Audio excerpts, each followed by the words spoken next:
ભ્રષ્ટાચાર વિરુદ્ધ મોટી કાર્યવાહી થઈ છે। એસીબીના હાથે ઝડપાયેલા મુખ્ય વિદ્યુત નિરીક્ષક અશ્વિન ચૌધરી મૂળ સુરતના હતા। તેઓ 5 લાખની લાંચ લેતા ઝડપાયા છે। અશ્વિન ચૌધરીના સુરતના નિવાસ સ્થાન પર જીએસટીવી પહોંચ્યું છે।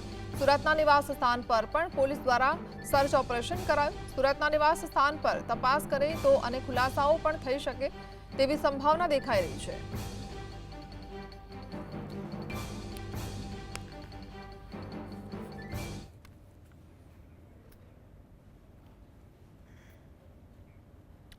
તો સુરતથી સંવાદદાતા શાહીઝ આપણી સાથે જોડાઈ ગયા છે। શાહીઝ, આ અધિકારીના લાંચ કેસમાં અત્યારે શું અપડેટ મળી રહ્યા છે? બિલકુલ તે અશ્વિન ચૌધરીના ઘરે જીએસટીવીની ટીમ પહોંચી છે અને તેમના ઘરના નિવાસસ્થાનના દ્રશ્યો બતાવવાનો પ્રયત્ન કરી રહ્યા છે કે હાલ અત્યારે જે અશ્વિન ચૌધરી છે તેમનું ઘર અત્યારે જે રીતના વિશ્વ વિસ્તારમાં આવેલું છે અને તે ઘર અત્યારે બંધ હાલતમાં જોવા મળી રહ્યું છે। કરોડોની પ્રમાણસર મિલકત પણ જે છે તે ઝડપાઈ હોવાનું સામે આવી રહ્યું છે।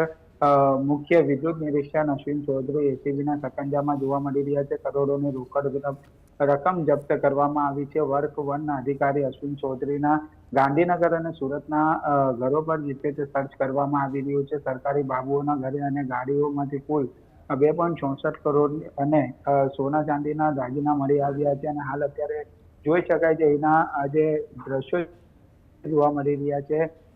વિશ્વ વિસ્તારમાં આવેલી આજે બિલ્ડિંગના અશ્વિન ચૌધરીનું જે ઘર આવેલું છે અને તે બંધ હાલતમાં જોવા મળી રહ્યા છે।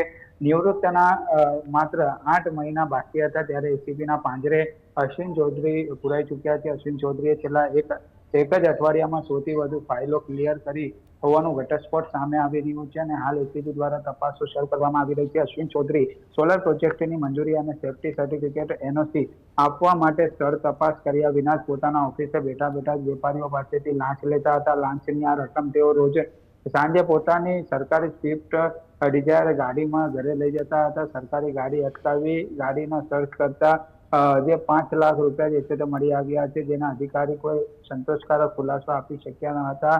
પરંતુ આ જે રીતના ભ્રષ્ટાચાર અધિકારીઓ જે છે તે પછી પકડાઈ રહ્યા છે। ગાંધીનગર સચિવાલય સરકારી બાબુઓ ભ્રષ્ટાચારના ગળાડૂબ જોવા મળી રહ્યા છે અને હાલ જીએસટીવીની ટીમ પહોંચી છે અશ્વિન ચૌધરીના ઘરે, પરંતુ તેમનું ઘર અત્યારે બંધ હાલતમાં જોવા મળી રહ્યું છે। પરંતુ મહત્વની બાબત એ છે કે જો અશ્વિન ચૌધરીના ઘરે સુરત ખાતે પણ એસીબીની ટીમ દ્વારા તપાસ કરવામાં આવે તો અનેક ખુલાસા અને મોટો ઘટસ્ફોટ થઈ શકે તેવી સંભાવના પણ પૂરેપૂરી જોવા મળી રહી છે। અલગ અલગ ટીમો જે છે તે હવે કામગીરીમાં જોડાઈ ચૂકી છે અને જે ગાંધીનગર અને સુરત ખાતે સર્ચ કરવામાં આવી રહ્યું છે અને હાલ અત્યારે આજે અશ્વિન ચૌધરીની સાથે અન્ય કોઈ આરોપીઓ આ સમગ્ર કૌભાંડની અંદર પકડાયા છે કે કોઈ સંડોવાયેલ કેમ તેની પણ તપાસ છે તે થવી જોઈએ અને ખાસ કરીને સુરતનું જે આ ઘર આવેલું છે તેની પણ પ્રમાણસર મિલકતને લઈને તપાસ થવી જોઈએ તે પણ ચોક્કસ જોવા મળી રહ્યું છે અને હાલ અત્યારે કામગીરીની જે તજવીજ જે છે તે એસીબી દ્વારા હાથ ધરવામાં આવી છે। જી શાહીઝ, અપડેટ આપની પાસેથી લેતા રહીશું। આભાર।